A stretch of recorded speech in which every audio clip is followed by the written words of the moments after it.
प्रधानमंत्री नरेंद्र मोदी आज COP26 शिखर सम्मेलन में शामिल होने वाले हैं। इसके लिए वो तड़के ही ग्लासगो पहुंचे। पीएम एयरपोर्ट पर उतरे और कुछ ही देर बाद होटल पहुंचे, जहां उनके इंतजार में बड़ी संख्या में लोग मौजूद थे। प्रधानमंत्री मोदी को देखते ही भारतीय मूल के लोगों ने हर हर मोदी के नारे लगाए और सुरों से स्वागत किया।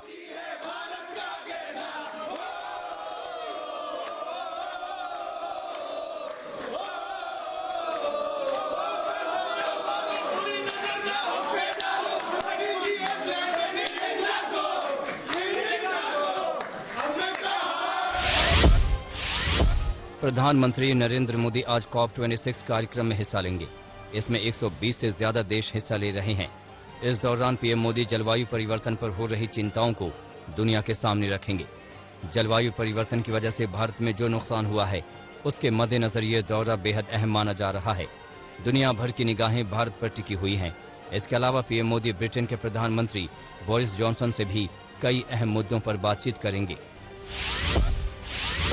पीएम मोदी और G20 के अन्य नेताओं ने इटली के रोम के ऐतिहासिक ट्रेवी फाउंटेन का दौरा किया। ये फव्वारा इटली के सबसे अधिक देखे जाने वाले स्मारकों में से एक है और पर्यटकों द्वारा काफी पसंद किया जाता है।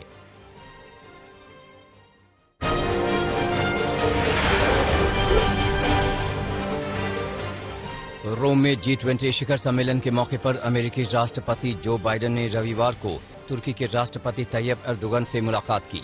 दोनों नेताओं ने रक्षा मामलों, सीरिया और लीबिया समेत कई मुद्दों पर विस्तार से चर्चा की। रोम में G20 शिखर सम्मेलन में शामिल हुए ब्रिटेन के प्रिंस चार्ल्स का इटली के प्रधानमंत्री मारियो ड्रैगी ने जोरदार स्वागत किया।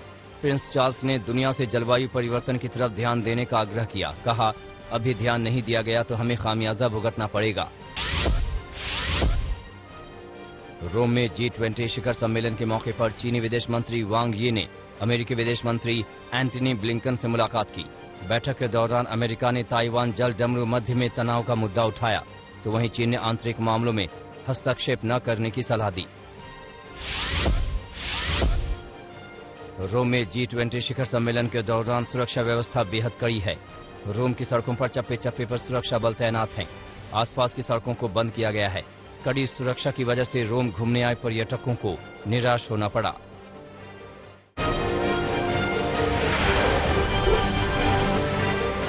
यूपी चुनाव से पहले समाजवादी पार्टी अध्यक्ष अखिलेश यादव के एक बयान को लेकर सियासत तेज हो गई है। उन्होंने जिन्ना को गांधी, नेहरू और पटेल की तरह आजादी का नायक बताया है। इस बयान के बाद बीजेपी ने अखिलेश के खिलाफ मोर्चा खोल दिया है। सरदार वल्लभ भाई पटेल की 146वीं जयंती पर अखिलेश अपना विजय रथ लेकर हरदोई पहुंचे थे। वहीं उन्होंने जनसभा को संबोधित करते हुए अखिलेश ने जिन्ना को आजादी का नायक बताया। सरदार पटेल जी, राष्ट्रपिता महात्मा गांधी, जवाहरलाल नेहरू, जिन्ना एक ही संस्था में पढ़ करके बैरिस्टर बन करके आए। एक ही जगह पर पढ़ाई लिखाई की उन्होंने, वो बैरिस्टर बने। उन्होंने आजादी दिलाई। उन्हें किसी भी तरीके से किसी का भी संघर्ष करना पड़ा होगा तो वो पीछे नहीं हटे। अखिलेश यादव के बयान को लेकर बीजेपी ने करारा वार किया है। यूपी के मंत्री मोहसिन रजा ने ट्वीट कर निशाना साधा। उन्होंने कहा, समय रहते देश को समझ लेना चाहिए कि जिन्नावाली आजादी की मांग करने वाले हमारे देश में कौन कौन जिन्नावादी हैं, जिन्हें जिन्ना के रिश्तेदारों से वोटों की आस है। बीजेपी के अन्य नेताओं ने भी अखिलेश पर जाति और मजहब की राजनीति का आरोप मढ़ा। जाति और मजहबी राजनीति करने वाले अखिलेश यादव जी ऑस्ट्रेलिया से पढ़कर आए हैं और वो ऑस्ट्रेलिया से पढ़े हुए अखिलेश यादव जी का ज्ञान सुन करके तो आज मुलायम सिंह जी भी माथा पकड़ लेंगे। महात्मा गांधी, सरदार वल्लभ भाई पटेल और पंडित नेहरू के बराबर वो मोहम्मद अली जिन्ना के श्रेय दे रहे हैं आज देश की आजादी की लड़ाई का। ये किस प्रकार की मानसिकता है? देश में इस प्रकार की मानसिकता स्वीकार नहीं की जाएगी। ये सच स्वीकार करना होगा कि मोहम्मद अली जिन्ना इस देश के बंटवारे के लिए खलनायक माना जाता है।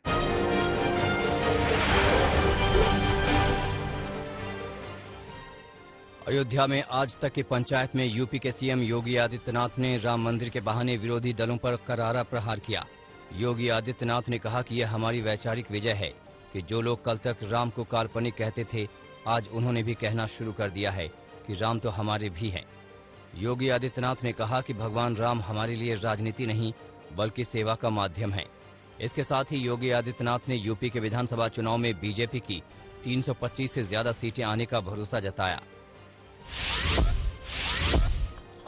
भारतीय जनता पार्टी ने पिछली बार 325 सीटें अपने सहयोगियों के साथ उत्तर प्रदेश में जीती थी। इस बार फिर से 325 सीट से अधिक सीट भारतीय जनता पार्टी उत्तर प्रदेश में जीतेगी। पंचायत चुनाव अभी संपन्न हुए हैं और पंचायत चुनाव में आपने देखा होगा भारतीय जनता पार्टी ने 75 में से 67 सीटें जीती है। मुख्यमंत्री योगी आदित्यनाथ ने रविवार को अयोध्या पहुंचकर श्री राम जन्मभूमि में अफगानिस्तान की काबुल नदी का जल अर्पित किया। सीएम योगी ने काबुल नदी का जल गंगा जल में मिलाकर उसे श्री राम जन्मभूमि पर अर्पित किया। सीएम योगी ने अफगानिस्तान में महिलाओं और बच्चियों की सुरक्षा की कामना भी की। योगी आदित्यनाथ ने बताया कि काबुल नदी का जल भेजने वाली लड़की ने निवेदन किया था कि इससे भगवान राम का जलाभिषेक किया जाए। पीएम मोदी के निर्देश पर योगी आदित्यनाथ अयोध्या पहुंचे थे। इससे काबुल नदी से एक बालिका ने प्रधानमंत्री मोदी जी के पास काबुल नदी का जल भेजा है इसे राम जन्मभूमि पर चढ़ाने के लिए। तो काबुल नदी का जल और गंगा जल मिलाकर के एक साथ अभी राम जन्मभूमि पर ले जाने का मुझे सौभाग्य प्राप्त होगा और इसीलिए मेरा आज आगमन यहाँ पर हुआ है इन सब कार्यों को देखने के लिए। योगी आदित्यनाथ के गढ़ गोरखपुर की रैली में प्रियंका गांधी ने बीजेपी सरकार पर करारा हमला बोला। प्रियंका गांधी ने कहा कि योगी आदित्यनाथ गुरु गोरखनाथ के विचारों के विपरीत शासन चला रहे हैं। इतना ही नहीं, प्रियंका गांधी ने कहा कि विपक्षी कहते हैं कि कांग्रेस बीजेपी की ही टीम है, लेकिन मैं विपक्षियों को बताना चाहती हूं कि मैं मर जाऊंगी लेकिन बीजेपी से मिलावट नहीं करूंगी। भाजपा से मिली हुई है, मैं उनसे पूछना चाहती हूँ कहाँ है वो, कहाँ है कि नहीं दिखते? जब संघर्ष होता है, जब संकट होता है तो क्यों नहीं आते आपके पास? सिर्फ कांग्रेस आ रही है, सिर्फ कांग्रेस लड़ रही है और मैं इस मंच पर खड़ा करके कह रही हूँ मैं मर जाऊंगी, जान दे दूंगी, लेकिन इस भाजपा के साथ कभी मैं कोई मिलावट नहीं करूंगी। यूपी के हरदोई में विजय रथ यात्रा के दौरान अखिलेश यादव ने योगी सरकार पर हमला बोला। अखिलेश यादव ने कहा कि प्रदेश में किसान परेशान हैं और कानून व्यवस्था पूरी तरह से ध्वस्त है। अयोध्या में एक बेटी ने आत्महत्या कर ली और उसमें पुलिस अधिकारियों का नाम आ रहा है। ऐसे में न्याय कैसे मिलेगा? इसके साथ ही अखिलेश यादव ने योगी आदित्यनाथ पर तंज कसते हुए कहा कि मुख्यमंत्री जी को खुद ही नहीं पता है कि जिस मुख्यमंत्री निवास में वो रहते हैं वह मंदिर हमने बनवाया था और उस मंदिर में वो रोज पूजा करते हैं।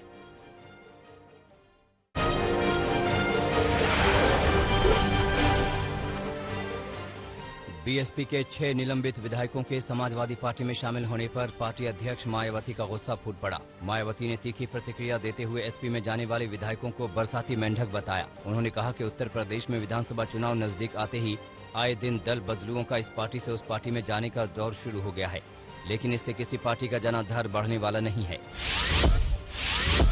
यूपी चुनाव के लिए राष्ट्रीय लोक दल ने अपना संकल्प पत्र जारी कर दिया है। आरएलडी के संकल्प पत्र में 1 करोड़ युवाओं को नौकरियां देने का वादा किया गया है। साथ ही आलू का दाम 1.5 गुना और गन्ना किसानों को 1.5 गुना दाम देने का वादा किया गया है। इसके साथ ही सभी भर्तियों में महिलाओं को 50% आरक्षण देने की बात कही गई है। साथ ही संकल्प पत्र में पूर्वांचल, बुंदेलखंड और पश्चिमी यूपी में हाईकोर्ट की बेंच की स्थापना का भी वादा किया गया है। गोवा में विधानसभा चुनाव को लेकर तैयारियां तेज हो गई हैं। दिल्ली के सीएम और आम आदमी पार्टी के संयोजक अरविंद केजरीवाल आज गोवा जाएंगे। गोवा दौरे से पहले केजरीवाल ने ट्वीट किया और लिखा कि हमारे धार्मिक और तीर्थ स्थलों का महत्व हमारे जीवन में रहे। हम इन स्थलों पर जाएं तथा भगवान हमें आशीर्वाद दे, हमें जीवन में नई ऊर्जा और दिशा मिले। मैं गोवा के अपने भाइयों और बहनों के साथ बात करने के लिए गोवा आ रहा हूँ। बता दें कि आम आदमी पार्टी ने 2022 में गोवा विधानसभा चुनाव लड़ने की घोषणा की है।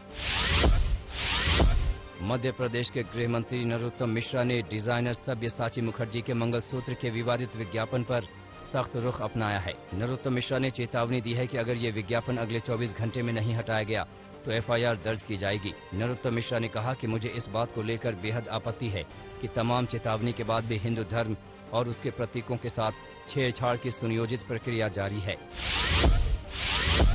दिल्ली में आज से सिनेमाघरों, थिएटर और मल्टीप्लेक्स दोबारा पूरी क्षमता के साथ खुलेंगे। इसके साथ ही दिल्ली में शादी समारोह और अंतिम संस्कार के दौरान अधिकतम 200 लोगों के शामिल होने की भी अनुमति रहेगी। कोरोना के चलते लगी पाबंदियों की वजह से पहले इन मौकों पर अधिकतम 100 लोग ही शामिल हो सकते थे। डीडीएमए की ओर से जारी नया आदेश रात 12 बजे से लागू हो गया।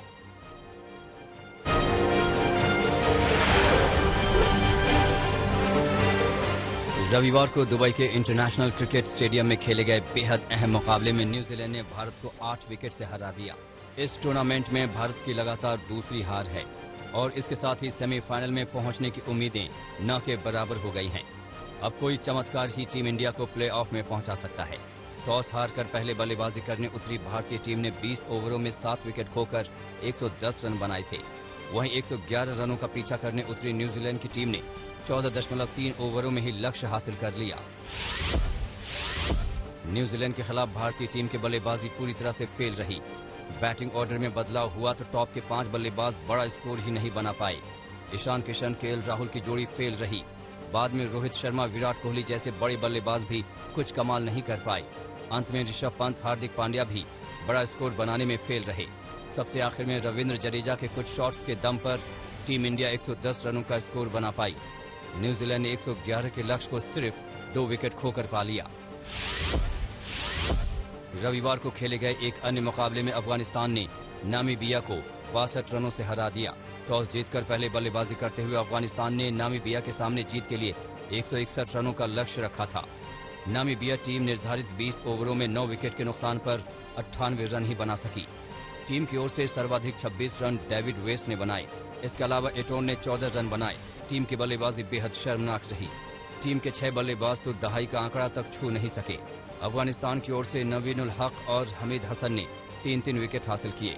गुलबदीन नैब के खाते में 2 और राशिद खान के खाते में 1 विकेट आया।